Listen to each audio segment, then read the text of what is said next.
justified. This is what she's doing. Now, I talked about this when I played that interview clip earlier, how absurd, not just absurd, but how contradictory this is when we live in a constitutional republic, call it democracy, whatever it is, where the will of the people, where the government is of the people by the people. See, the government is of the people by the people. Elizabeth Warren and her elite crew, wannabe elite crew, call them that, they do not rule us. They're not kings. She's not queen. She is there as a representative of what the people want, a government of the people, by the people, for the people. So the people have a voice of what we want, and the people have spoken. The people do not want a CBDC. The people will do anything they can to prevent a CBDC, but yet she's still trying to ram it through your throat. Who is she? She is no king or queen. She is no ruler. She is no elite. She is only there to do our bidding for us. So let's take a look at some of this. So we can see that we have several states that have heard what actual people want. Of course, they all happen to be red states that actually happen to listen to what the people want, not to make this a left or right thing. But let's take a look at some of these. We see Louisiana, Alabama, Texas, North Dakota, Florida, all actually drafting and passing bills to prevent the federal government from doing this. In Florida, Governor Ron DeSantis signed a bill banning the use of a centralized digital dollar, or CBDC. In Texas lawmakers put a draft expressing opposition to the creation of a central bank digital currency, quote.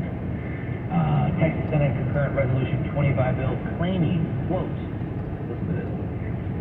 This is Texas, their government. This is what they said, claiming, quote, a digital dollar could lead to unprecedented levels of government surveillance and control over private cash holdings and transactions, end quote. This is just some conspiracy fringe. It's not just me talking about this. This is what the Texas resolution has. Lead to unprecedented levels of government surveillance and control. That's what she wants. That's what Elizabeth Warren wants. That's what the Biden administration wants, and that's what they're trying to push. North Dakota, they said something similar. Quote, the adoption of central bank digital currencies in the U.S. Says, quote, the adoption of the CBDC by the federal government would hand unprecedented control over the lives, freedom, choices, and sovereignty of the people of North Dakota. Right? It's not some French thing. The government of these states, the elected government, that are there working on behalf of the people, understand this. They're putting it right into the wording. Louisiana lawmakers said that the technology raises significant concerns over privacy for individuals and businesses in Louisiana. And they're also passing laws and urging Congress to not support CBDC. So she's there laughing, oh yes, oh, we're totally for it, it's time, let's do it. But people don't want it. As a matter of fact, they're actively passing laws to prohibit that. And you talk about going into this sort of, I don't use this word, I don't like to talk about this, but you know, the potential for either states succeeding or another civil war, which the war was created because of the secession that tried to happen during that time. But this is what drives us to this. This is when you have states that listen to what the people want, and you have a government that's trying to ram things down their throat that they do not want. And then, of course, you have to divide between the red states and the blue states. The blue states that will just go along with whatever the federal government wants, and the red states that listen to the will of the people. This is what leads to that. And it's really from the unprecedented growth of power by the federal government. See, laws should not control every single little piece of our lives. It should leave us alone to live our lives as we see fit. We don't need to fight over all these little things. The only reason we're fighting over these little things is because they're trying to micromanage us on the minutia of our lives. If the laws were simple, so people could understand them, they were set in stone, so that we could plan our lives based off of them, and they were applied to each of us equally, we could all just get along. We could all just agree. But when they try to micromanage us on every single little detail of our lives, it divides us. And when they start to apply this law arbitrarily, that's why they write them so vague, so we don't really understand them, and then they selectively apply them, it creates division. You understand that? Now, we can see all these states are pushing back on this while she's trying to ram it down our throats. we can see this is not what the people want. Now, I do have to say, we have some data, some polls that have been done here. The truth is that still, because this is still so new, not everybody knows about this. Not everybody understands the dangers that are here, and unfortunately today, not everybody understands the threat to our freedom. When I grew up, we still learned in school communism was bad. We learned about North Korea. We learned about China. We learned about 100 million people dying in socialism. We learned about the Iron Curtain, the East and West Berlin. We learned about that. We don't learn about that today. And so today, freedom doesn't seem as important as it used to. So there's a saying that fish doesn't know it's in water. Right? You don't realize the need for freedom or how important it is until you've lost it. And you see, growing up when we were taught these things, we at least learned it that way. And unfortunately for most people, they have to relearn it the hard way. And so we haven't been taught this, but we can see based off of some data, some polls that have been done, the Cato Institute did a poll, says that twice as many Americans oppose a CBDC as those that favor it. Twice as many are against it. Now, unfortunately, about half of Americans have not formed an opinion about a CBDC. But again, this is because most of them are not familiar with it. So they're not familiar with it. So this is something new. But twice as many in the poll are opposed to it, which is why there's a lot of noise being made, which is why there's states that are putting laws into place to prevent the federal government from doing this. In this poll, we can see that 85% of Americans would prefer to keep their money with a private bank rather than in an account operated by the Federal Reserve. Nobody trusts the Federal Reserve. They have no credibility. Nobody wants them to have their money. I certainly don't. Sure, okay, keep the money in the bank, FDIC insured. I prefer to be like a local bank that I can have a little bit of, not necessarily control over a relationship with, let's just say that. I certainly don't want the Federal Reserve. Nobody wants that. Nobody wants a central bank digital currency, but yet here we are.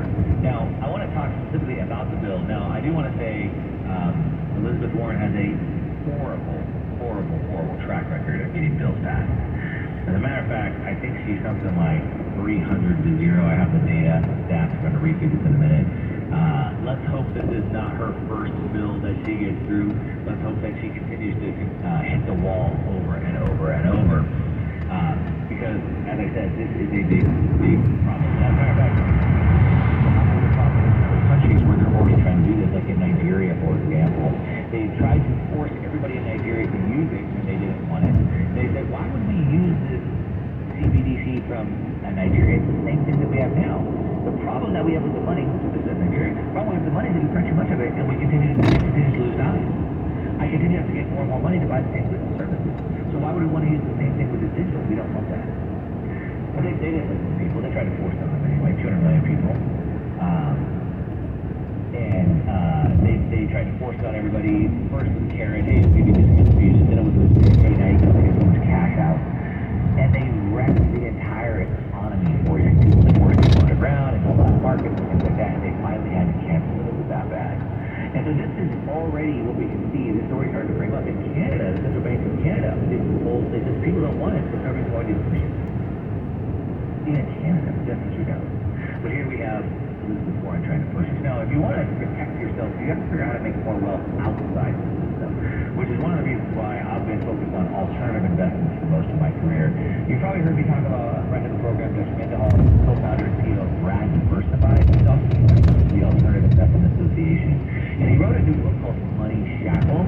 And these money shackles are basically ideas that sort of hold us back and hamstring us. Things that we were told, like get dentist, buy a good car, whatever, things like that. Those are wrong. And they actually work into your path to having the American dream. They want to help redefine the American dream. He's on a mission to be at the forefront of the greatest financial change in American history and to look beyond Wall Street and look to alternative investments. If you want to figure out how to do that, if you want to learn how to revive your own American dream, then get the book. Get the book that he's wrote called Money Shackles. And you can learn more about the book if you go to therad.com. That's THERAD.com, therad.com. Break free from your money shackles. Visit therad.com. If you're just tuning in to the Mark Moss Show, talking about Elizabeth Warren trying to take away your freedom, all freedoms lie in ability to transact. I'm going to come back and talk about the specific bill exactly, how we can prevent this from happening. I'll be back with that in a minute. Don't go away. We'll be back.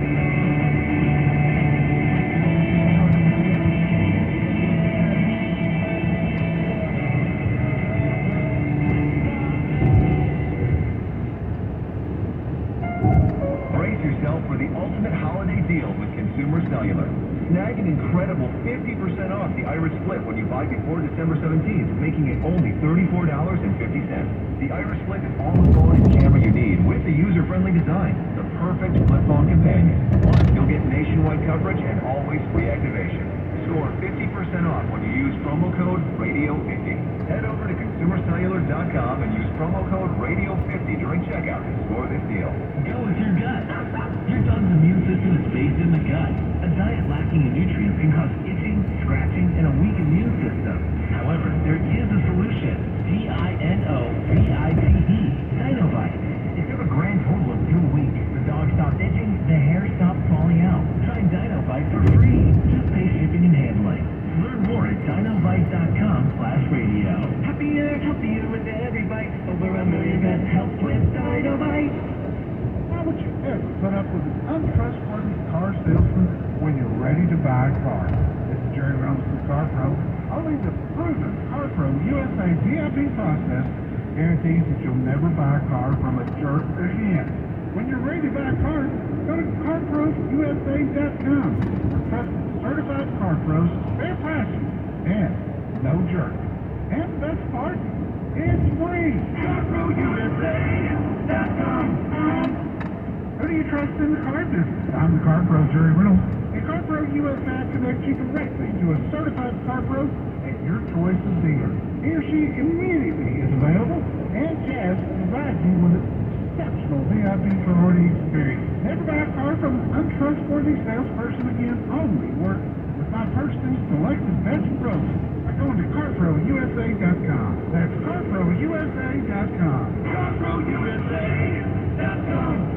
For no-cost gambling addiction counseling, call 1-800-GAMBLER or text support to 53342. Admitting I was powerless to solve my problem, that opened the door. I thought I was beyond repair. Until I called 1-800-GAMBLER and was provided life-changing resources and referrals At zero cost to me. for no-cost gambling addiction counseling. Call 1-800-GAMBLER or text support to 53342. Brought to you by the California Department of Public Health. It's arguably the most expensive time of year. Just over $250,000 each student. So I have $100,000 in loans. So facing our financial reality has made it a bit easier with Grand fees. So my wife and I are trying to send our kids to private school. When you figured out how you want to use this in your brain, and there's no talking you out of it apparently, but it's a dumb idea to believe it. You guys have got to adjust your budget. After you agree, why don't talk 650 KSDE? Think for yourself. Talk 650 KSDE.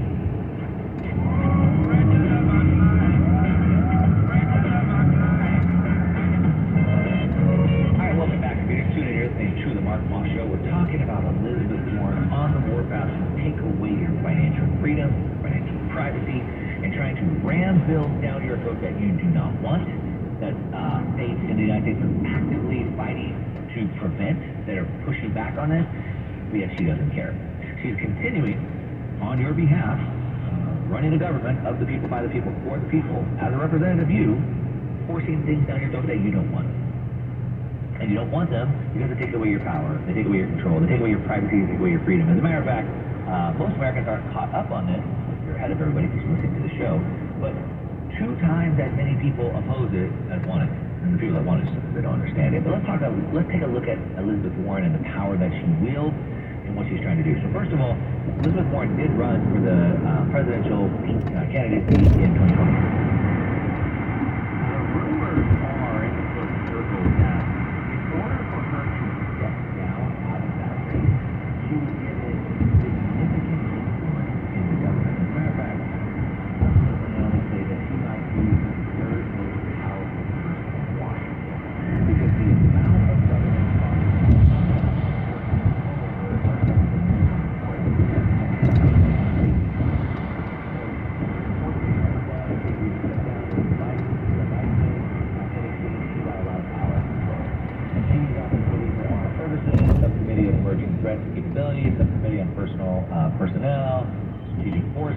subcommittee on banking, housing, urban affairs, subcommittee on economic policy, subcommittee on financial institutions, consumer protection, subcommittee on securities, insurance investments, committee on finance, committee on healthcare, social security, pension, family policy, taxation, IRS oversight. You get the idea. She's anything and everything to do with your money, your financial future, she's in charge of. So give it all to her.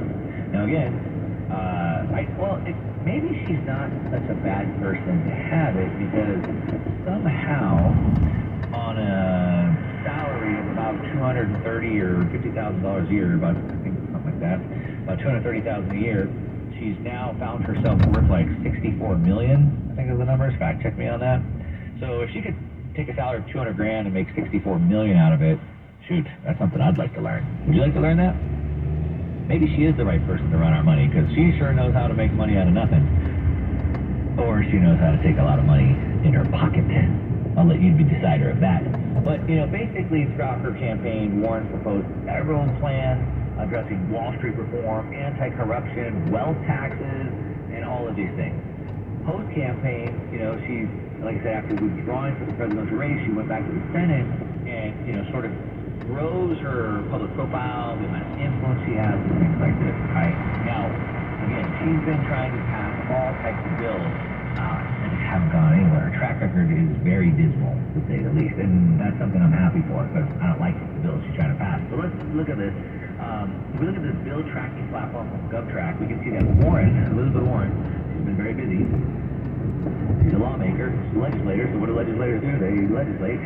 She's introduced 330 bills over the last 11 years as governor. Now, let me just say, I learned this, my dad taught me this when I turned 18 and I was able to vote, that any law that you're going to go vote for, he told me this every time I went to the voting booth, any law that you're voting on, whether it's good or bad, is less freedom. Okay, remember going back to what I said earlier about laws should be simple, that we can all understand them, and they should be set in stone, they should be applied equally, but every year we get hundreds and hundreds, if not thousands of new bills, laws, regulations, rules passed. We can't even keep up with them. She alone has introduced 330 in just the last 11 years. It's insane. What do we need 330 laws for? That's just her in 10 years. Now, out of these, only one, a very obscure bill, only one has been enacted. One out of 330. What was that one? National POW MIA Flag Act. So, prisoners of war, missing in action, hey, my dad went to Vietnam, I'm all for that.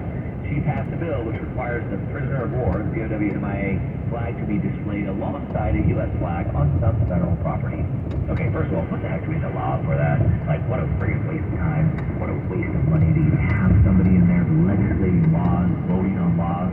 Can we hang a POW flag next to American flag? Okay, cool, like whatever, right? That's the one. Out of 330 bills, we paid her millions of dollars to go create all this fuss and mess. She's got one bill through. All right? Now, will this be her second? I don't know. Let's take a look at it. So there's this AML, anti-money laundering bill. But the problem with this bill is it could literally shut down the entire cryptocurrency industry.